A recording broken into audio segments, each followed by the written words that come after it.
할렐루야. 주 예수 그리스도 이름으로 하나님의 말씀 증거하겠습니다. 하나님의 말씀 야고보서 1장 1절에서 4절까지 말씀을 봉독하겠습니다. 야고보서 1장 1절. 하나님과 주 예수 그리스도의 종 야고보는 흩어져 있는 12지파에게 문안하노라. 2절. 내 형제들아, 너희가 여러가지 시험을 만나거든 온전히 기쁘게 여기라. 이는 너희의 믿음의 시련이 인내를 만들어내는 줄 너희가 알미라. 4절 같이 읽겠습니다. 인내를 온전히 이루라. 이는 너희도 온전하고 구비하여 조금도 부족함이 없게 하려 합니다. 우리가 틀림없는 하나님의 백성입니다. 하나님의 자녀입니다. 그렇다면 언젠가 우리가 하나님 나라에 들어갈 때 거기서 영원한 생명과 복락을 누리는 것은 틀림이 없습니다. 하지만 세상에서도 그래도 하나님의 자녀니까 아무런 고통 없이 어려움 없이 모든 일이 순조롭고 기쁘고 즐겁게 이루어져야 되는데 우리 실제 삶을 보면 그렇지 않은 때가 너무너무 많습니다. 사실 하나님의 백성들은 저 영원한 천국에 들어갈 때까지 여러가지 많은 어려움과 싸우면서 살도록 되어 있습니다. 그런데 이것을 우리가 어떻게 이해하고 받아들여야 할 것인가? 우리가 하나님의 말씀은 머리로는 지식으로는 잘 알고 있습니다. 근데 막상 현실에 부닥치면 그렇지는 않습니다. 우리가 어떤 어려움과 시련을 만났을 때 좌절하고 실망을 합니다. 그리고 걱정과 불안에 휩싸입니다. 그리고 때로는 원망이 일어나고 분노를 금할 수가 없습니다. 근데 이렇게 해서는 안 된다는 것입니다. 그런 일이 있을 때 기뻐하라는 것입니다. 그런데 그냥 기뻐하라는 게 아닙니다. 온전히 기뻐하라는 거예요. 이거 정말로 우리 현실과 맞지 않는 우리 사람의 성정에 어울리지 않는 말씀을 우리에게 주고 있습니다. 그런데 왜 그런 여러 가지 어려움을 만났을 때, 시련을 만났을 때 기쁘게 여기라는 것인가? 그 이유가 무엇인가? 그리고 그런 여러 가지 시험, 시련을 통해서 우리가 무엇을 얻어야 된단 말인가? 바로 오늘 말씀이 거기에 대한 해답을 제시해주고 있습니다. 오늘 말씀을 보면 어떤 사람에게 준 말씀인가를 먼저 밝히고 있습니다. 흩어져 있는 12지파라고 말하고 있습니다. 원래 하나님의 백성은 물과 성령으로 거듭난 성도들인데 구약의 하나님이 택한 백성들을 신약으로 대입을 해가지고 하신 말씀은 우리가 바로 이스라엘의 영적인 12지파라는 것입니다. 12지파는 야곱의 12아들을 말합니다. 야곱은 나중에 이름이 바뀌죠. 이스라엘로. 하나님과 씨름해가지고 이스라엘이라는 칭호를 얻습니다. 거기서 나온 12아들들이 바로 하나님의 선민을 이룹니다. 오늘날 예수 그리스도를 구주로 믿고 물과 성령으로 거듭난 성도들이 바로 이스라엘의 12지파가 되는 것입니다. 그러니까 이 말씀은 어떤 특정한 하나님의 백성에게만 준 말씀이 아니라 세상에 흩어져 있는 모든 하나님의 참된 성도들에게 주신 말씀이다 하는 것입니다. 그러니까 이 말씀을 나는 해당이 없다 그렇게 알면 안 된다는 것입니다. 다 해당되는 말씀이다. 어떤 말씀일까요? 너희가 살아가면서 너희가 이 세상에서 하나님의 백성으로 지내면서 여러 가지 시험을 만날 것이다 이렇게 말씀하고 있습니다. 시험도 한두 가지가 아닙니다. 여러 가지입니다. 여러 가지. 각가지입니다. 그런데 우리가 어떤 어려운 일을 만났을 때 그것이 잘 해결되면 그걸로 끝나야 되는데 그게 아니라 이 말이에요. 어떤 걱정되고 근심되는 문제가 내 앞에 다가옵니다. 그것 때문에 우리가 노심초사하고 하나님께 매달려서 기도도 하고 하나님의 긍휼로 함께 하심으로 그 문제가 해결됩니다. 참 기쁘죠? 평안합니다. 행복합니다.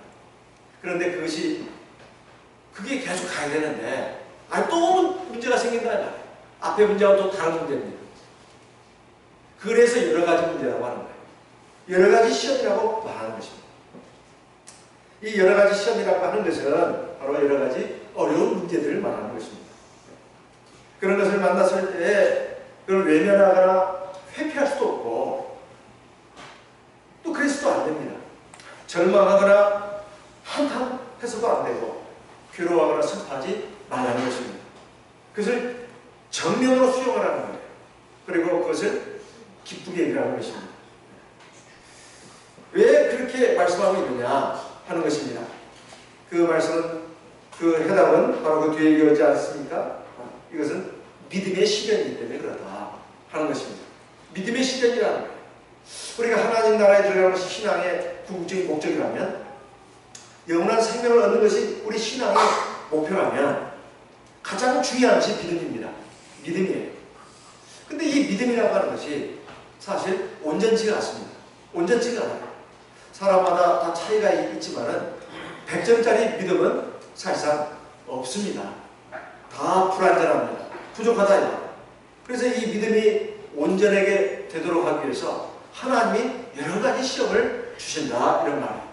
꼭 죄와 결부해 가지고 생각할 것이 아니고 우리의 믿음이 너무나 부족하고 불완전하다 보니까 그 믿음이 온전해지도록 하기 위해서 하나님께서 여러 가지 시험을 주신다는 거예요.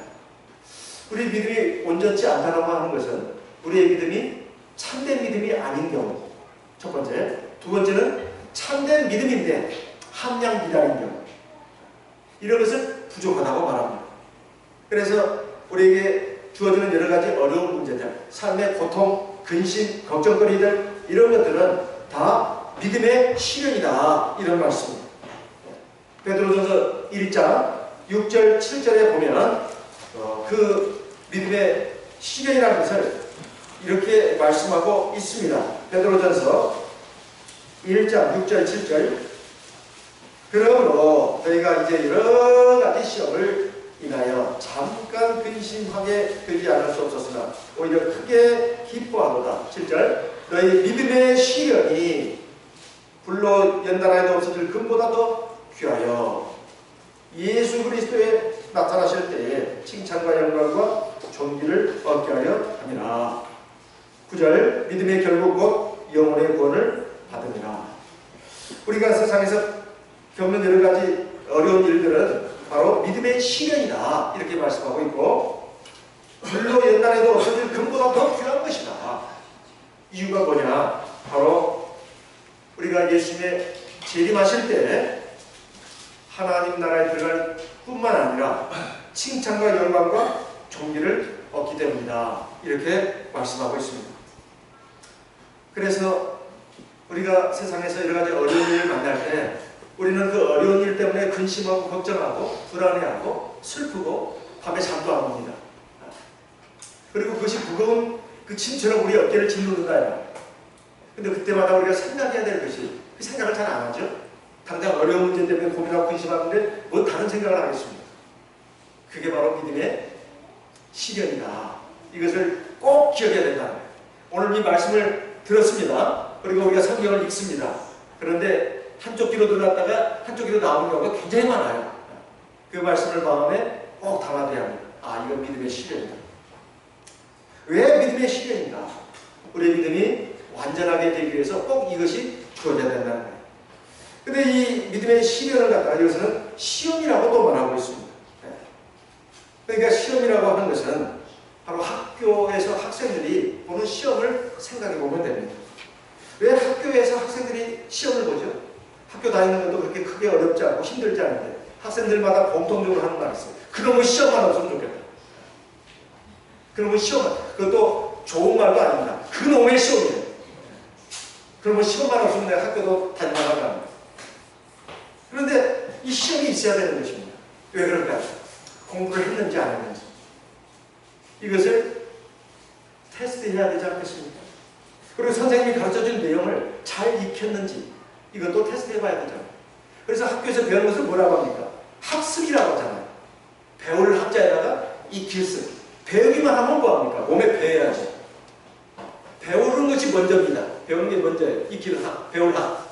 그 다음에 몸에 익혀야 되죠. 익힐 습. 배우기만 하고 몸에 자기 것이 안 되면 그냥 배우기만 한 거예요. 학만 하는 겁니다. 학만. 습이 없어요. 습이. 배워서 자기 것이 되게 합니다. 학습이 이루어져야 된다. 학습이 이루어지기 위해서도 꼭 필요한 과정이 뭐냐? 시험이에요. 시험. 중간 시험도 있고 기말 시험도 있지 않습니까? 그것만인 게 수시 테스트가 있어요. 그래서 공부를 제대로 하게 하는 것입니다.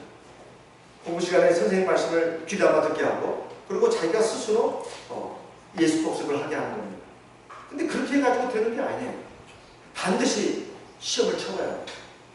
자기가 교과서만 열심히 읽고 배우고 또 선생님 말씀만 듣는 걸로 안 됩니다.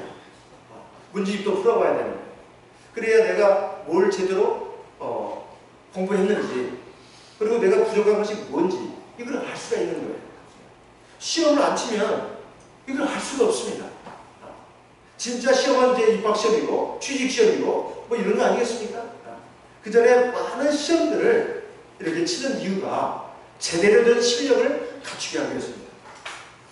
근데 이런 것들이 우리 성도들에게도 주어진다 이 말이에요. 시험을 치러야 시험을 겪으면서 내가 믿음이 바로 서고 온전해집니다. 그런데 그까이 뭐 대충 하면 되지 왜 그렇게 복잡하게 하냐. 그러다가 참말로 큰일 납니다. 예전에 어느 명문고등학교에서 실제로 있었던 일입니다. 옛날에 지방 명문고는 공부 잘하는 학생들이 다 보이죠. 뭐 서울과 부산이 뺑뺑이 되면서 지방 그 명문고는 살아있었습니다. 그런데 이게 명문고에 들어가서 보면 공부 잘한 그 학교에서 중학교에서 거의 1, 2등 했던 애들이 다 옵니다. 그런데 거기 들어가서 보면 공부를 지독하게 못하는 애들도 들어와요. 어떻게 생긴 애들이냐? 바로 특기생으로 들어오는 거예요. 그러니까 이제 주로 이제 뭐 스포츠로 해서 들어오죠. 그런데 걔네들도 머리가 좋은 애들이에요. 그냥 공부를 안 했을 뿐이에요. 머리는 좋습니다.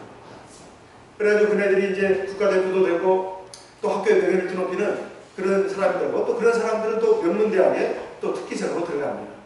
근데 공부를 싫어하고 안 했을 뿐이에요. 머리들은 좋습니다. 서장훈도 머리가 굉장히 좋은 사람 아닙니까? 그 말하는 걸 보면 알 수가 있어요. 그게 무슨 의미가 있니? 그런데 보면 그건 다 시가 있더라고요. 근데 어쨌든 그 명문고에서 있었던 일입니다. 그 전교 1등하는 학생은 정말 이건 보통 사람이 아니죠. 어느 날 이제 중간 시험인가 시험을 쳤습니다. 그런데 전과목에서 나와요. 전과목에서 하나를 틀렸어요. 하나를 틀렸어요. 근데 하나 틀렸다는 것 때문에 그렇게 막 우는 것입니다. 그런데 그 중에 그 같은 반에 체육특기생으로 들어간 학생이 하나 있었어요. 근데 공부를 뭐 하나가 안 하니까 또 공부할 시간도 없습니다. 그냥 가서 운동만 하니까. 근데 이 시험을 봐야 됩니다. 또. 근데 시험을 봤는데 어떻게 뭘 찍어야 될지 모르겠어요. 그래서 자기 기분 내키는 대로 1번 쭉 적다가 그것도 너무 심심하잖아요. 그 다음에 2번을 쭉 적고 그 다음에 3번을 찍고 4번을 찍었습니다. 그래가지고 성적이 나왔는데 딱 하나를 맞았어요. 기가 막힐 노릇이죠. 딱 하나를 맞았어요. 근데 그 친구가 그 반에 그 전교 1등하는 친구가 있어요. 그 하나를 틀려가지고 그냥 물로 짜고 그런 겁니다. 그런데 이 체육특기생은 그 하나를 맞은 것 때문에 너무 행복한 거예요. 다 빵점인 줄 알았는데 하나를 맞았다. 기뻐가지고 줄줄 모르고. 그 학생이 그 친구가 막 전교 1등하는 친구가 하나 틀려가지고 우는 걸 보고 아이고 참 나는 하나 맞아도 이렇게 기쁘고 행복한데 저런 거 어떻게 된 판인지 하나 틀렸다고 저거 울고 짜고 그러네. 내가 할 수가 있다면 내가 하나 맞은 거 너한테 넘겨주고 싶다 이랬답니다. 그게 강한 일일까요? 사람이 무엇을 기준으로 삼고 사느냐 이것에 의해서 행복이 달라진다고 하는 것인데 사실 하나님 말입니다. 우리가 다 100점 받기로 합니다. 어떻게 그럴 수가 있단 말이요. 이렇게 말씀하시면 안 됩니다. 마태복음 5장 48절에 보면 그러므로 하늘에 계신 너희 아버지의 온전하심과 같이 너희도 온전하라 이렇게 말씀하고 있어요.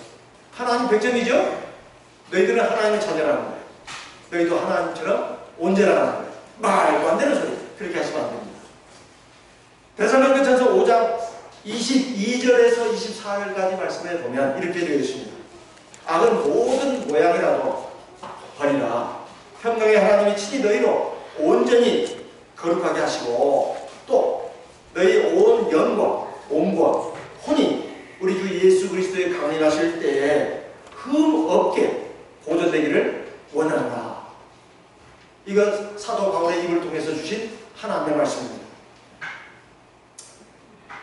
하나님 나라에 들어가기 전에 너희들이 완전한 사람이 되어야 된다. 이런 말씀이에요. 말도 안 되는 소리. 그러시면 안 됩니다. 베드로 사도도 또 말했습니다.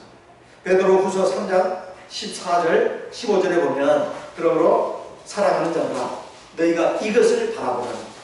주 앞에서 점도 없고 흠도 없이 평강 가운데서 나타나기를 힘쓰라. 또 우리 주의 오래 참으심이 구원이 될 줄로 여기라. 말씀을 정리하면 완전한 사람이 되라는 거예요. 근데 완전한 사람이 된다는 게 뭘까요? 바로 우리의 믿음이 하나님 앞에서 온전해져야 합니다. 그래야 우리가 온전한 사람이 되는 길로 나갈 수가 있는 거예요. 근데 우리의 믿음에는 여러 가지 문제가 있습니다. 여러 가지 불순물들이 섞여 있습니다. 그래서 하나님은 우리에게 여러 가지 시련을 주시는 것이다. 그 시련과 고난을 통해서 우리가 하나님의 앞에서 온전한 사람이 됩니다.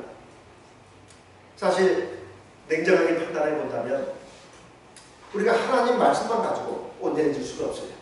왜 그런가? 우리가 예배 때마다 이렇게 하나님 말씀을 듣고 배웁니다. 또 개인적으로도 성경을 읽습니다. 이게 지금 뭐 한두 해도 아니고 수십 년이에요. 그런데 죽는 날까지 우리가 정말 하나님 말씀을 많이 읽고 듣고 배운다 해가지고 우리가 하나님 앞에 온전해질 수 있을까요? 쉽지가 않습니다. 하나님 말씀을 아무리 많이 듣고 배운다 하더라도 내게 한계가 있다는 것을 깨닫는다 이 말이에요. 정말 정직한 사람이라면, 양심적인 사람이라면 이거 신하지 않을 수가 없어요. 머리로는 하나님 말씀을 아무리 많이 들어서 그리고 눈으로 읽어서 안다 할지라도 그 말씀이 내 실제 모습과 내 삶과 너무나 이 거리가 있다는 것을 발견하게 되는 경우가 한두 번이 아니에요. 그럼 이것을 교정하는 방법이 뭘까요? 하나님의 말씀과 내 삶의 현실의 그 괴리를 메우는 방법. 하나님의 말씀과 내 속사람의 그 괴리를 없애고 일치시키는 그 방법이 뭘까요? 하나님이 쓰시는 지혜가 있는데 바로 시련과 환난입니다. 그 어려움을 통해서 그동안 내가 잘못된 모습, 하나님의 말씀을 듣지 않으려고 합니다. 그런 말씀, 또 그 말씀이라고 고리타분하게 생각한다요. 그리고 하나님 말씀을 들어도 근성으로 들어요. 귀담아 듣지 않습니다. 마음에 새기질 않아요. 그리고 말씀은 그냥 듣는 걸로 끝납니다. 그걸 몸에 익히지 않는다는 말이에요. 이것이 나의 잘못된 모습들이죠. 근데 그런 것들이 시련과 환난이 주어지면 바로 잡힙니다. 하나님 말씀을 이제 유심히 듣습니다. 그리고 마음판에 새깁니다. 그리고 하나님 말씀을 가지고 나를 돌아봅니다. 내가 얼마나 문제가 많은 사람인가. 내 마음, 생각, 말과 행동, 내 삶의 모습이 얼마나 잘못됩니다. 하나님의 백성답지가 않아요. 하나님의 자녀답지가 않습니다. 하나님의 아들이, 하나님의 딸이 돼가지고 그렇게 살아서는 안 되는데 그렇게 살고 있다 이 말이에요. 그리고 그런 내 속사람의 모습입니다. 이것을 아주 뼈저리게 깨닫게 하는 것이 바로 내 삶에 주어지는 여러 가지 시험들입니다. 그것은 여러 가지 고통들이고 어려움들이고 근심걱정거리입니다. 그를 통해서 내가 하나님 앞에 무릎 꿇어 기도하게 됩니다. 하나님, 이 고통과 어려움에서 건져주십시오. 그러면 내 딴에는 그 고통과 어려움을 해결해달라고 하나님께 구하죠. 하나님도 다 감안하십니다. 그런데 그러는 과정에서 한 번씩 기도했다고 금방 하나님 들어주시는 거 아닙니다. 또 기도하고 또 기도하죠. 그러면 기도만 하는 게 아니지 않습니까? 하나님 말씀을 예배 시간에 와서 또 듣습니다. 또 개인적으로 내가 뭐가 문제가 있나 해가지고 이제 성경을 보기 시작합니다. 그러는 가운데 이것이구나. 내가 이게 참 문제가 많은 사람이구나. 내가 하나님 앞에 신앙생활 제대로 안 하고 있고 그리고 하나님 앞에서 신앙생활 하더라도 겉다리로 하고 있구나. 정말 진실하게 하나님 앞에서 온전하게 신앙생활을 하고 있지 않구나. 이것을 깨닫고 회개하게 됩니다. 그럼 하나님이 내 어려운 문제들을 해결해 주실 뿐만 아니라 나를 신앙적으로 업그레이드 시킨다. 업그레이드. 더 온전한 방향으로 나아가게 합니다. 그래서 완전히 되는 건 아니에요. 내 수준별로 하나님은 문제를 주십니다. 신앙의 초급자에게는 아주 쉬운 문제를 줍니다. 그러나 그한테는 엄청 어려운 문제예요. 중급자에게는 중급의 문제를 주시고 고급자에게는 고급의 문제를 주십니다. 난이도가 굉장히 높은 문제를 주신다. 그래서 살아가면서 사람마다, 성도들마다 문제를 안 만나는 성도가 없습니다. 다 문제를 만나요. 그런데 그것이 바로 하나님의 사랑에서 나온 겁니다. 우리가 꼭 기억해야 할 것이 있습니다. 우리가 세상을 살면서 여러 가지 겪는 고통과 어려운 문제들은 다 하나님이 주신 것이고 하나님 안에서 허락된 것입니다. 그런데 이것이 하나님의 본심이 아니에요. 본심은 따로 있습니다. 예레미야 애가 있는 말씀을 보겠습니다. 3장 예레미야 애가 3장 32절 33절 같이 읽어보겠습니다. 예레미야 애가 3장 32절 33절입니다. 같이 읽어보겠습니다.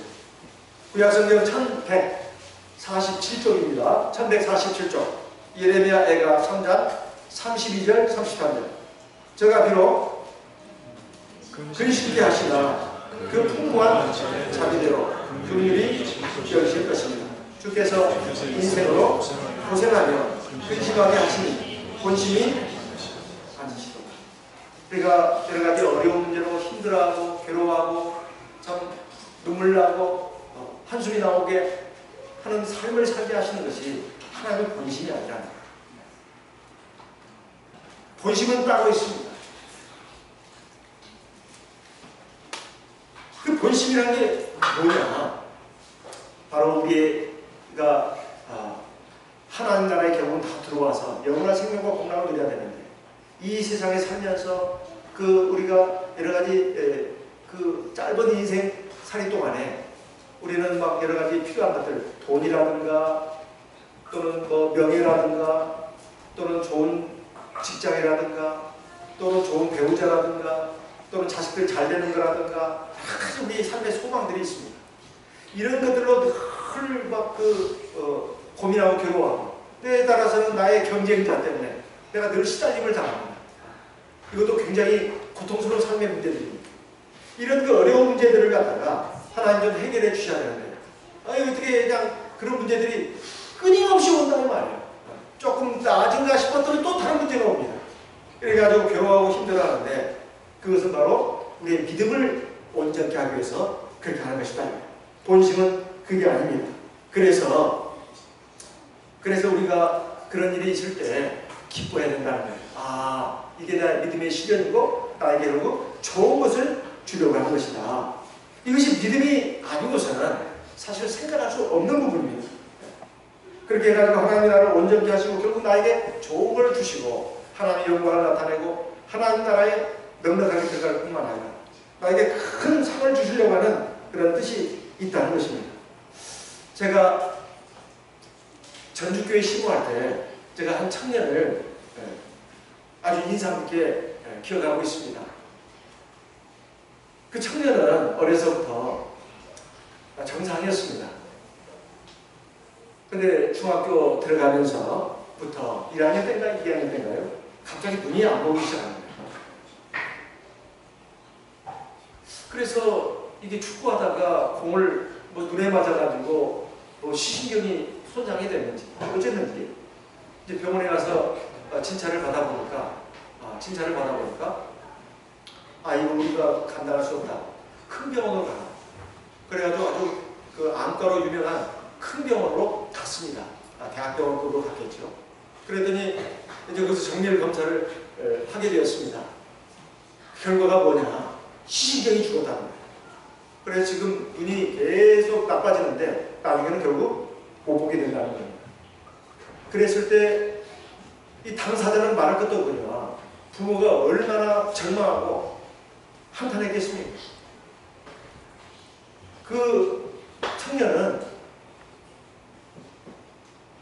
참 이런 자기의 몸이 그것도 눈이 가장 중요한 부분인데 몸이 1000냥이라면 눈은 900냥이라고 하지 않습니까? 근데 눈이 이렇게 시력이 점점 이제 나빠져서 결국은 소경이 된다는 거예요. 그랬을 때 그 얼마나 큰 절망에 휩싸였느냐. 그 아들을 둔 부모는 얼마나 가슴이 미어지겠습니까? 그런데 그 청년을 갖다가 부모가 어떻게든지 눈을 낫게 해줘야 되겠다. 그런데 이게 누가 그 눈을 기증해 줄 수도 없어요. 기증해도 방법이 없는 겁니다. 시신령 자체가 죽었기 때문에. 그래도 백방으로 전부를 수소문해가지고 어떻게든지 아들의 눈을 시력을 회복시켜주려고 힘을 썼습니다만 그게 수포가 되고 말았습니다. 결국 정말 눈이 안 보이게 됐어요. 그래서 학교에서 칠판 글씨가 안 보인다는 말에 부모가 놀래가지고 병원에 가서 진찰을 해보니까 결국은 이런 결과가 나왔는데 어떡하겠습니까? 그래서 학교를 옮겼습니다. 대전에 있는 그 장애인 학교. 그래가지고 거기서 공부를 하게 되고 거기는 이제 중고등학교 과정이죠. 거기서 이제 고등학교를 공부하게 됐어요. 그런데 이 청년이 중요한 것은 자기 신세 한탄하고 하나님을 원망하고 자기 인생을 갖다가 내 동네에 친 게 아닙니다. 하나님을 더 의지하고 하나님 앞에 기도했습니다. 하나님께서 그와 함께 하셨습니다. 대전에 가서는 사실 누가 보살펴주는 사람도 없습니다. 그런데 왜냐하면 부모도 전주에서 조그만 가게를 합니다. 그것까지 가서 해줄 수가 없잖아요. 3남매를 두고 있는데 다 뒷바라지를 해줘야 됩니다.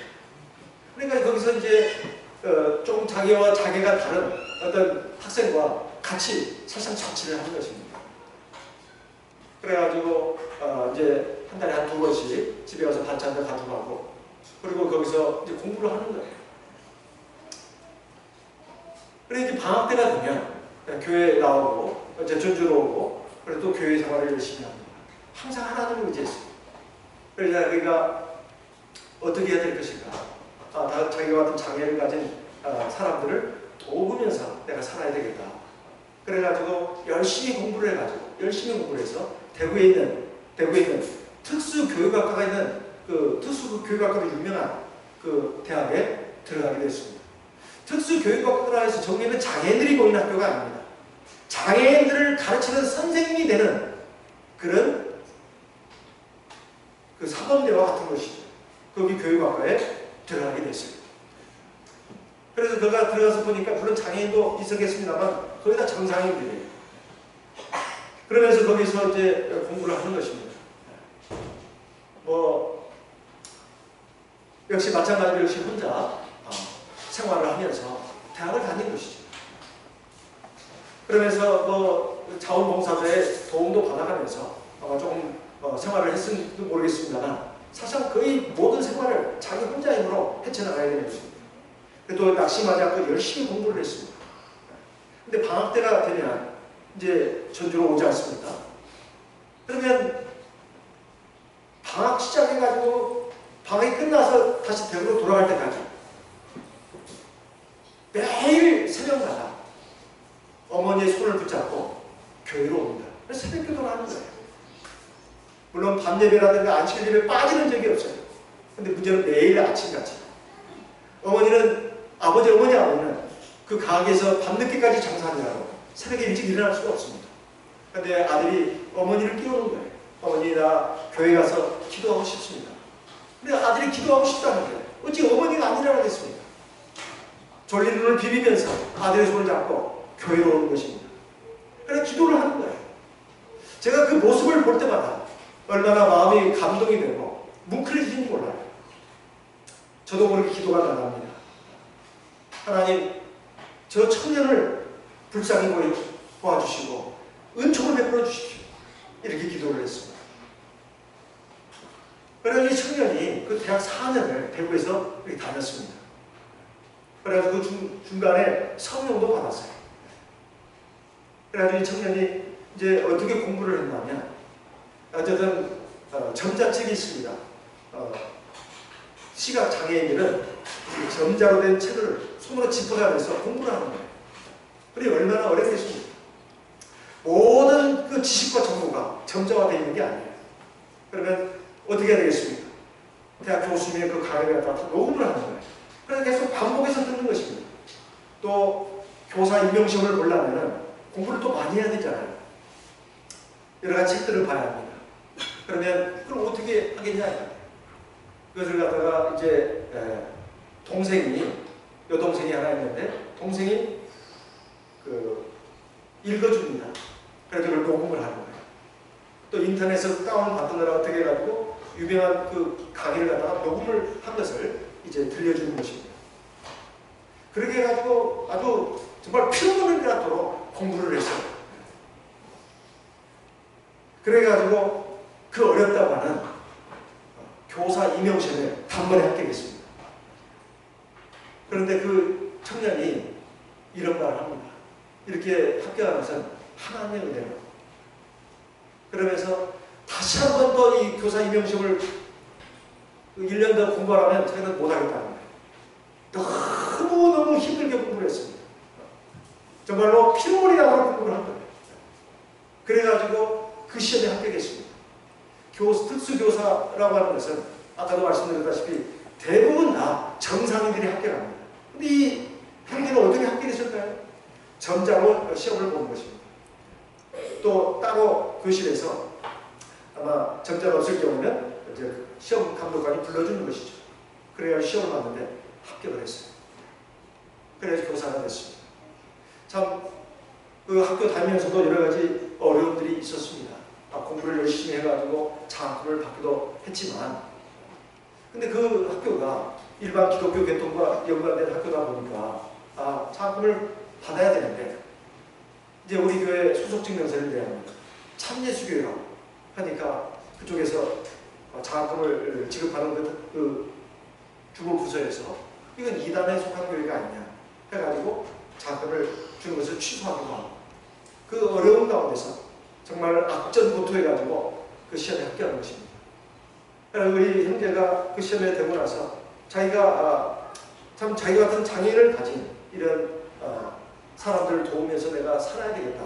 그래서 자기가 생각해 보니까 평생을 내가 안마 사고 살 수는 없지 않느냐. 그래서 열심히 하나님 앞에 기도하면서 공부를 했다는 것입니다. 그래가지고 대전에서 나온 학교, 자기 모교죠. 중고등학교 과정입니다. 그 장애인학교 교사로 임용이 됐어요. 그러니까 지금도 근무하고 있습니다. 제가 이제 대전에 가게 되었습니다. 대전에 가서 보니까 교회 생활도 열심히 하고 있고 또 학교 생활도 열심히 하고 있습니다. 그런데 우리 형제가 우리 청년들과 함께 대만도 갔다 왔다는 거예요. 대만 교회 방문하고 또 학교의 주선으로 미국까지 또 갔다 왔습니다. 갔다 와서 하는 말이 구경 잘했다고 이렇게 말합니다. 참 구경 잘했다. 어떻게 구경했는지 모르겠어요.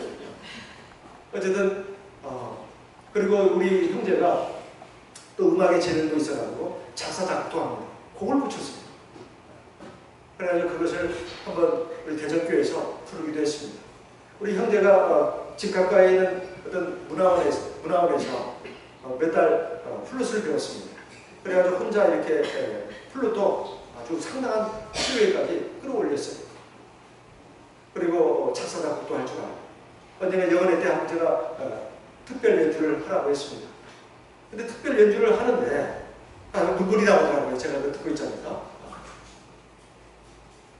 그리고 그 모습을 보는 것 자체가 저한테 큰 감동이었습니다. 저는 우리 형제가 지금까지 걸어온 그 길을 볼 때 참 이게 보통 믿음이 아니고서는 자기가 감당할 수 있는 삶의 그 시련과 고통입니다. 이것을 믿음으로 이겨냈다는 거예요. 보통 하나님이 자기를 잘 경외하는 백성들, 기도하고 매달리는 백성들은 기도하는 무엇이든지 척척척 들어주고 기적 같은 일이 일어나게 해가지고 그 삶의 그 고통스러운 문제를 해결해 주고 그러셔야 된다고 믿습니다. 그런데 우리 형제는 백방으로 뛰어다니고 부모와 함께 그래도 눈을 고침받지 못했어요. 눈은 여전히 보이지 않습니다. 눈은 점점 더 어두워가고 빛을 잃어갑니다. 원래 태어날 때부터 시각 장애인으로 태어났다면 그 고통은 그렇게 크지 않았을 겁니다. 근데 중학교 1학년 때까지 멀쩡하게 다 봤단 말이에요. 세상에 얼마나 밝고 아름다운 것들이 많은지 다 압니다. 그런 상태에서 눈에 빛을 잃었다고 하는 것은 얼마나 큰 고통이겠습니까? 그냥 절망이고 고통이죠. 그런데 그 상황에서 하나님 정말 원망스럽습니다. 왜 내 인생을 이렇게 망가지게 하는 것입니까? 하나님 앞에 원망하고 또 절망하고 한탄하고 주저앉는 게 아닙니다. 하나님을 경외하는 그 믿음을 저버리지 않는 거예요. 하나님을 의지한 것입니다. 자기에게 주어진 그 삶의 시련과 고통을 이겨낸 것이라는 거예요. 이게 얼마나 참 놀라운 일입니다. 저와 여러분은 어떻습니까? 우리 형제는 참 우리 주변의 성도들에게도 참 아름다운 신앙의 본인이 되었습니다. 하나님은 저와 여러분 각자에게 거기에 맞는 문제들을 다 주십니다. 그래서 우리의 신앙을 온전하게 세우기 위해서입니다. 그래야 우리가 하나님 나라에 들어가기에 합당한 주의 백성, 자녀, 그런 사람들이 되기 때문에. 그래서 우리가 그런 시련을 만날 때 우리가 하나님을 원망하거나 왜 나에게 이런 계속 시련과 고통이 오는가 이렇게 생각하고 좌절하고 절망하고 신앙의 길을 걷는 것을 포기해서는 안 됩니다. 내가 가진 문제가 뭔가, 내가 안식일을 잘 지키지도 않고 예배도 안 드리고 또 하나님 앞에 말씀을 그냥 큰 건성으로 듣고 기도도 제대로 안 하고 그런 건 아니에요. 이게 가장 기본적인 것이잖아요. 그리고 하나님 말씀을 들어도 늘 그냥 머리로만 이해하고 머리로만 깨닫고 그냥 가슴까지 내려온 게 아니에요. 내 마음과 생각, 말과 행동이 안 바뀌었습니다. 하나도. 그러면 안 된다는 것입니다. 그래서 우리가 시련, 고난을 당할 때 이것은 바로 하나님께서 나를 깨우치시고 바로잡게 한 하나님의 섭리라는 것을 기억해야 합니다. 시편 26편 2절 말씀을 보겠습니다. 시편 26편 2절 시편 26편 2절 말씀 같이 읽어보겠습니다. 시편 26편 2절 같이 읽겠습니다. 여호와여 나를 살피시고 시험하사 내 뜻과 내 마음을 단련하소서. 네. 하나님 나를 제발 좀 살펴주십시오. 그리고 나를 좀 시험해 주십시오. 그리고 내 뜻과 내 마음을 어떻게 하라고요? 단련하라. 단련이 뭐예요? 불순을 제거하는 거예요. 다른 말로 하면 신앙을 좀 온전케 해달라는 것입니다. 시편 38편 17절 말씀도 읽어보겠습니다. 시편 38편 17절입니다. 시편 38편 17절 18절 같이 읽어보겠습니다. 내가 넘어지게 되었고 나의 근심이 항상 내 앞에 있어오니 내 죄악을 보아하고 내 죄를 슬퍼합니다. 내가 넘어지고 내가 항상 근심거리가 있습니다. 우리는 하나님 앞에서 참 처음에는 근심 걱정거리에 휩싸여가지고 막 어쩔 줄 모릅니다. 그래도 하나님에 대한 믿음이 겨자씨만큼이라도 있다면 하나님 앞에 무릎 꿇게 되어 있습니다. 그리고 기도하게 되어 있습니다. 기도하면 하나님 앞에 내 어려운 문제만 해결해달라는 기도만 나오는 게 아니에요. 그 겨자씨만한 믿음이 살아있는 진짜 믿음이라면 하나님 앞에서 자기를 돌아보게 되어 있습니다. 하나님, 내가 혹시 잘못된 건 뭡니까? 부족한 건 뭡니까? 이 세상에서 털어서 먼지 안 나는 사람 없어요. 다 불완전하고 부족합니다. 하나님께서 쓰시는 지혜가 바로 그것입니다. 그것을 깨닫게 하는 거예요. 그리고 그것을 이제 바로잡게 하는 것입니다. 사실 하나님 우리에게 시련과 고난을 주시면서도 하나님 마음이 아픈 겁니다. 그게 자기 본심이 아닙니다. 본심이 아닙니다. 그래서 마음이 힘들고 괴로운 것도 하나님의 마음입니다. 우리는 그 마음을 절대로 잊어서는 안 됩니다. 하나님 앞에서 내가 정말 제대로 서려면 어떻게 해야 되는가, 이 부분에서 진지하게 생각을 해봐야 합니다. 예레미야 22장 21절 말씀을 읽어보겠습니다. 예레미야 몇 장이라고 했죠? 제가 22장 몇 절이라고 했죠? 21절. 그렇죠. 예레미야 22장 21절. 예레미야 22장 21절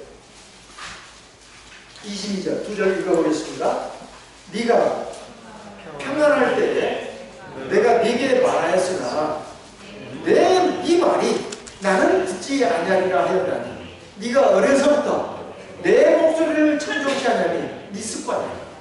하나님 보실 때, 하나님 우리를 보실 때, 참 말을 뒤럽게 안 듣는 사람들이 한두 명이 아니에요.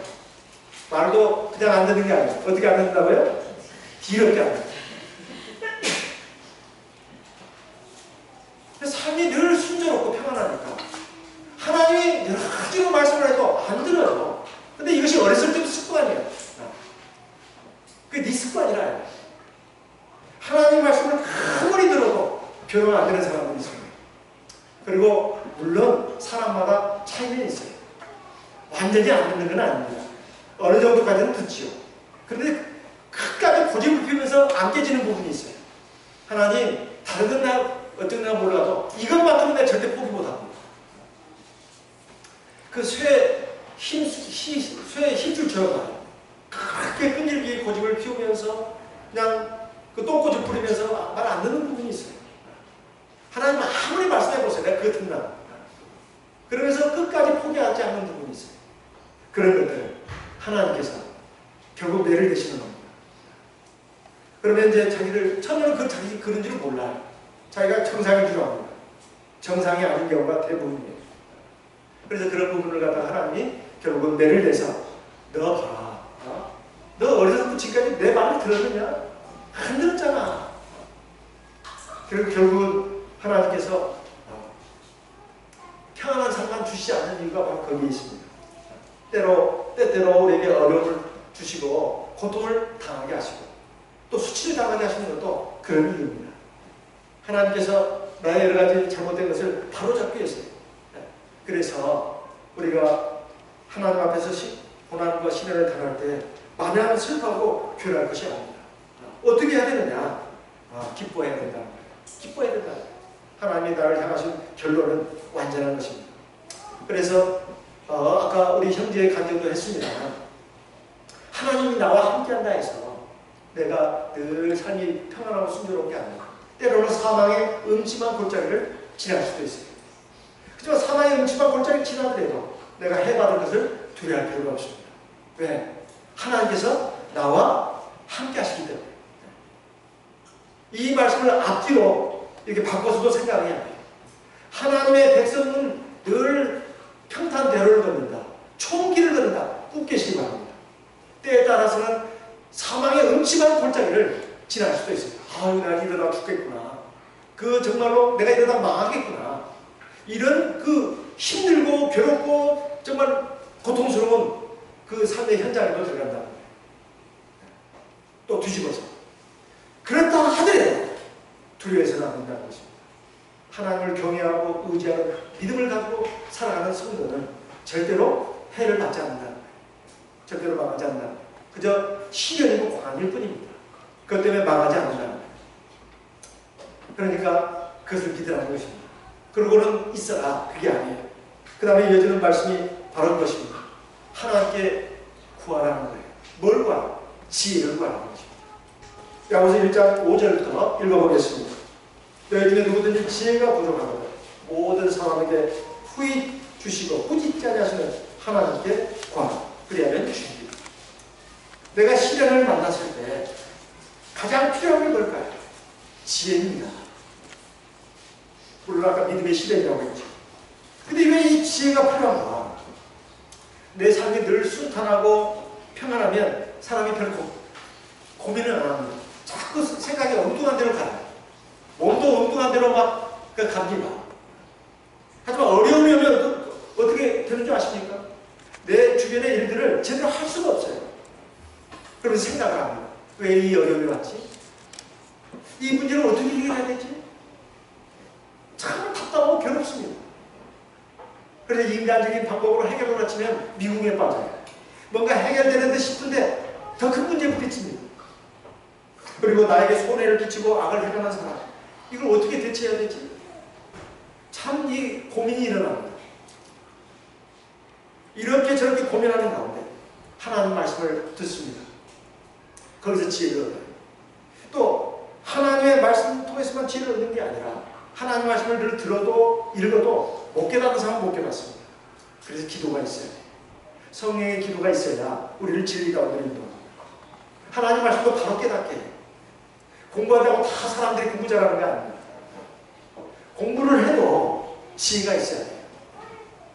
마음을 기울여야 돼요. 겸손한 마음을 가져야 돼요. 그리고 선생님 말씀을 잘 들어야 돼요. 그런데 이렇게 가능하게 하는 것이 기도입니다. 기도를 하게 되면 통찰력을 얻어요. 삶에 대한 통찰력을 얻습니다. 이걸 지혜라고 하죠. 그 기도를 통해서 하나님이 나에게 여러 가지 문제의 본질을 깨닫게 합니다. 대체 하나님이 기뻐하시는 선이 무엇인지, 하나님이 싫어하시고 미워하시는 악이 무엇인지, 그걸 판단할 수 있는 지혜가 생깁니다. 무엇이 정말로 값어치 있는 것이고 무엇이 허망한 것인지 이걸 판단할 수 있는 지혜가 생겨요. 그리고 무엇이 정말 하나님 앞에 복받는 일인지, 그리고 하나님께 저주받는 것인지 이걸 분별할 수 있는 지혜가 생깁니다. 그리고 그것을 행할 수 있는 능력을 받게 됩니다. 이게 바로 뭐냐? 바로 하나님 앞에 우리가 시련을 당했을 때 기도해가지고 얻는 지혜입니다. 근데 이 지혜를 우리가 구해야 된다. 하나님, 내가 어떻게 했으면 좋겠습니까? 우리는 앞에 어떤 어려운 문제를 놓고 그걸 해결해 달라고만 막 매달립니다. 물론 그 기도해야 합니다. 안 할 수는 없죠. 하지 말라 해도 합니다. 그러나 거기에 꼭 플러스해야 될 것이 뭐냐? 하나님, 내가 어떻게 해야 되겠습니까? 내 문제는 무엇입니까? 내가 하나님 보시기에 어떻게 해야 선이 될 것이고 어떻게 하나님 앞에 값어치 있는 그 길로 가는 것이 될까요? 어떻게 하나님의 긍휼과 자비와 은총을 얻을 수 있을까요? 그걸 좀 알려주십시오. 이 기도를 해야 된다는 거예요. 이게 굉장히 중요합니다. 이것을 구할 때 믿음으로 구하는 겁니다. 믿음으로 구하면 하나님께서 그런 지혜라면 얼마든지 주십니다. 그리고 그 지혜가 결국 내 문제를 해결하는 키가 됩니다. 열쇠가 된다. 근본적인 것을 구할 줄 알아야 된다. 그래서 이런 것을 구할 때는 정말로 믿음으로 구해야 된다. 이런 말씀입니다. 믿음으로 구하지 않고 그냥 인간적인 방법으로 우왕좌왕하면 이것은 마치 바닷물결이 출렁거리는 것 같아요. 바닷물이 밀려갔다가 또 밀려갔다가 떠내려갔다가 밀려오고 바닷물결을 보면 이렇게 출렁거리지 않습니까? 근데 늘 제자리예요. 세상적인 방법으로, 인간적인 방법으로 내 삶의 여러 가지 어려운 문제들을 해결하려고 치면 그것도 성도가 그 바닷물결과 같습니다. 아무것도 얻는 게 없어요. 얻는다 하더라도 부스러기만 얻을 뿐입니다. 그리고 그것은 결국은 아무것도 아닌 것이 됩니다. 그래서 우리가 시련이 왔을 때 우리가 이것을 믿음의 눈으로 볼 수가 있어야 합니다. 하나님이 나에게 주신 믿음의 시련이다. 하나님 나라에 들어가기 합당한 온전한 백성으로 만들기 위해서 이런 순간에 내가 마냥 시련과 고난을 놓고 허덕거리고 절망하고 원망하고 한탄할 것이 아니라 하나님을 경외하고 의지하고 하는 말씀에 더 귀를 기울이고 하나님 앞에 기도해야 되겠다. 그리고 기도하면서 구해야 될 것은 바로 지혜다. 솔로몬이 구했던 그 지혜를 우리도 구해야 된다 이 말입니다. 그렇게 되면 하나님 정말 나를 정말 사랑하시는구나. 그리고 하나님이 주시는 온전한 은총을 받아들이는 하나님의 백성이 되는 것입니다. 그렇게 해서 우리가 정말로 하나님께 영광을 돌리는 하나님의 자녀가 되는 것입니다. 우리는 하나님 앞에 온전한 은혜와 은총을 받는 사람들이 되어야 합니다. 그런 길로 나가시기를 예수의 이름으로 기원하는 바입니다. 묵도하겠습니다.